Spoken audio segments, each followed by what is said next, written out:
Want to fix the something went wrong error in Google Gemini? First, stabilize your connection. Toggle airplane mode off and on, switch between Wi-Fi and mobile data, or reboot your router to rule out a shaky network. Next, force quit and relaunch Gemini. Close the app or browser tab completely, wait a few seconds, then open Gemini again and resend your prompt. Update everything. Install the latest Gemini app from the App Store or Play Store, and make sure your browser is up to date if you're on the web version. Clear cache data. On mobile, clear the Gemini app cache. On desktop, delete cookies and site data for gemini.google.com.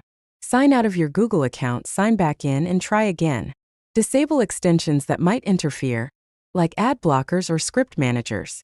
Test Gemini in a private or Incognito window to see if the issue disappears. Finally, restart your device. If the error persists, check a service status site or Google's official dashboard. If Gemini is down, you'll just need to wait for Google to restore service. If this helped you, please tap like, share your best Gemini tip in the comments, and subscribe for more quick tutorials.